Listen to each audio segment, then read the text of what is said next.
Hi, I'm Dr. Michael Reiner, your host of the Independent Doctors of Pahrump, a TV show that airs Monday night on Channel 46. I want to remind you that I am a practicing physician in Pahrump, and I'm an independent practitioner, which means I am not bought by any insurance company or corporate medicine. We provide the highest level of care. We have nurse practitioners. We have other physicians, specialists who come to our office. Please come visit me. I'm at 1316 East Calvada here in the heart of Pahrump. Thank you.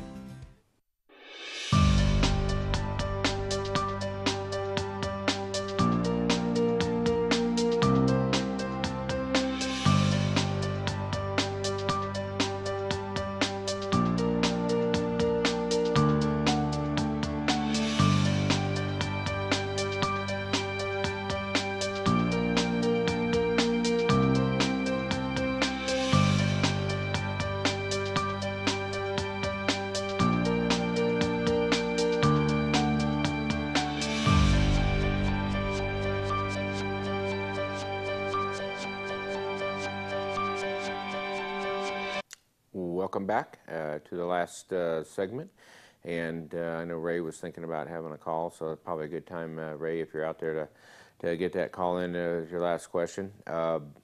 So again, those are some of the things, pain being multifaceted and has a lot of different avenues and to achieve control of pain. But with that being said, you know, knowing what type of pain it is helps you determine where you're at and what kind of treatment you have.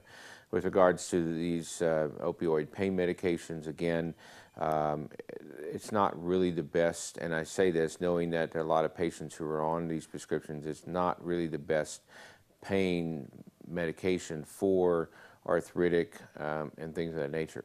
But once you're on this prescription, you're pretty much damned to continue it, but some people do get off, and I employ that they do. Ray, thanks again for calling in. Yeah, Raider Flagman, back again on your show. Hey, did you get the ARP bulletin for March? You must have access to it, because there's a whole section on cancer and these immunity-type deals where they're trying for different cancer treatments. There's a story about Valerie Harper beating cancer at all odds, long odds. And there's a story of a guy named John Whitley. Whitley had fourth stage pancreatic cancer, and it spread to his liver. They gave him chemo. They gave him 1 year to live. And they put him on one of these programs, I guess it was a double-blind study, and he would talk to the drug every day in his attic room. He said he would talk to it. You're a healing drug. You're going to help me out. You're going to cure me of this cancer. And guess what? His cancer was cured. And then he found out it was a placebo. It was actually his mind and his body working on it, his belief in that drug or that pill or whatever it was. And a lot of people don't know that the body is what, I think there was an expression, some doctors said, all healing is self-healing. Mm-hmm. And that's what it's all about. Mm-hmm. So I just want to mention, if you get that ARP bulletin, read the articles, and I'm sure you'll be amazed at some of this immunotherapy that's coming up and the self-healing power of the body. Yeah. Just wanted to bring that out, and if you want to express some feelings on that, I'd appreciate it, Doc. No, Thank absolutely. And I think the power of, a positive mental attitude will, help a lot of different things. And I think feeling hopeless and depressed and not having very many options certainly is not the way to go. I think there's a book that I had kind of read part of it but never finished it. Was called The Power of Now, which alludes to being into the moment and learning how to digress into your own internal cellular structure. And it was a little far-fetched when I first started reading it, but there's a tremendous amount of energy in our body, a tremendous amount of work that goes into our DNA and our structure and our makeup. And the body is an incredible resilient thing. I don't know how many people out there today have heard, well, if I knew I was going to live this long, I'd have taken better care of myself. And limiting the insults. Yes, I know there are people that have really bad genetic makeup, and they've kind of been dealt a deck of bad cards. However, I do believe that there are certain things that people do to themselves that actually make it worse, and modifying that. So I think the word to the wise is taking good care of yourself, getting the rest that you need, not overdoing it, not in a gluttony will be incredibly important to healing and having a positive attitude. We have Diane on the phone. Diane? Hi, Dr. Reiner. Hi. I just wanted to touch base with regarding your discussion about pain.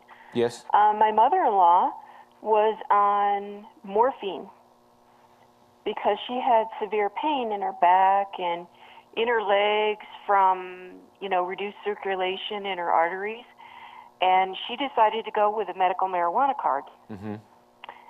And she is totally off of all of her medications Mm-hmm. for pain. She uses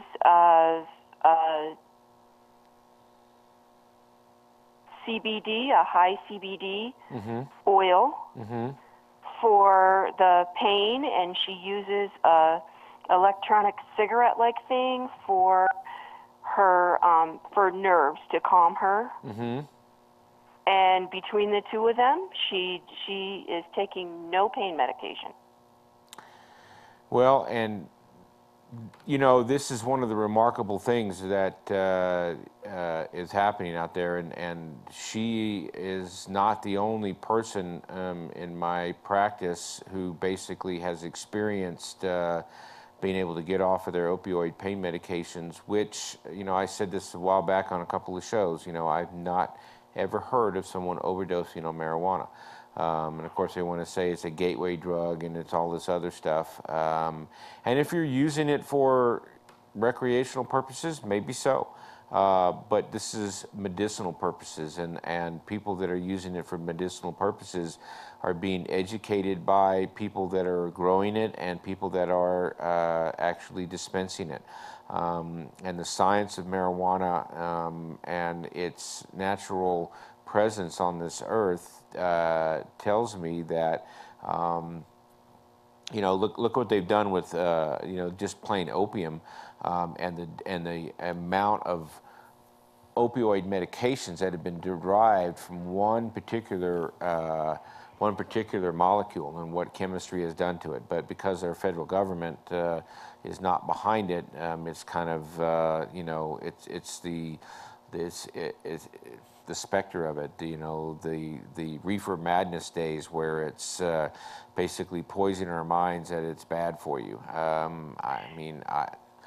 I don't know. I don't get it. Alcohol is legal and it kills people every day. Marijuana. Go ahead. Exactly. And this is a person who had that mindset about marijuana Mm-hmm. until she was in a lot of pain. And I said, hey, why don't you try marijuana? It's not what you think, Yep. and it could help. Yep. And she is now a total believer. Yep. And I had a conversation, part of that as I did my open on the show about Walgreens. After I got through with this pharmacist, I actually called the State Board of Pharmacy to discuss this particular issue with the director of, who happened to be the executive director of the State Board of Pharmacy, happened to be in his office. I'm sure he wasn't happy to get that call, but to say the least, I talked to him. We briefly talked about the marijuana, and it's amazing when I tell him that, yeah, I've seen patients that have actually gotten off of their pain medications completely when they're using medical marijuana, and his response is, really? Like, can't happen, but it does, and I see it. It does. And so, a lot of people are having trouble filling their opioid prescriptions. I'm encouraging them to look at the marijuana aspect of pain relief now that it's available in the state. And I don't even want to say that this is part of the conspiracy driving people to marijuana and getting away, but I know that's not true. I know that these pharmacies, in fact, I got an email from someone high up in Kroger when all this started, citing some of the previous problems some of the pharmacies have had. and this is just how they combat it. And I think one of the aspects I had, and I think, Diane, you probably know, when your mom went into the store, you know, there's people that are willing to help you. When you go to get your pain medication, all they want to do is make you feel like a criminal. And that's something that I despise, because you know it used to be your pharmacist was your friend and would help you talk to you about your medications and point out some of the things that maybe the doctor knew but didn't really have the time to spend with you. We live in a retirement community. There was a lot of elderly people, a lot of people who have severe arthritis, and maybe the only thing out there that can help them is an opioid. It's not the best pain medication for arthritis, but maybe they have a renal problem, maybe they have a stomach problem, maybe they have an allergies to Motrin or Advil or aspirin, and they can't do anything, and this is all they have to relieve their pain. And yet there are people playing God and playing judge, jury, and executioner about this, and I think that is incredibly unfortunate. Remember, you the public vote with your pocketbook.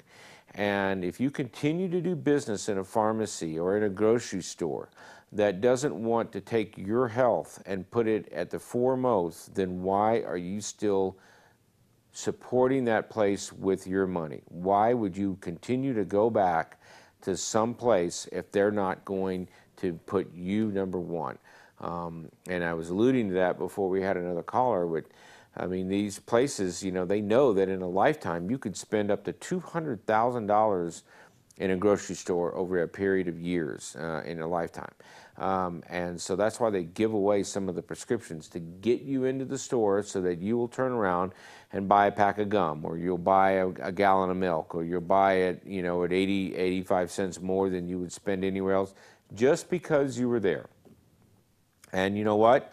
If that's the way they're going to be, I wouldn't go there. I would not support them with my money.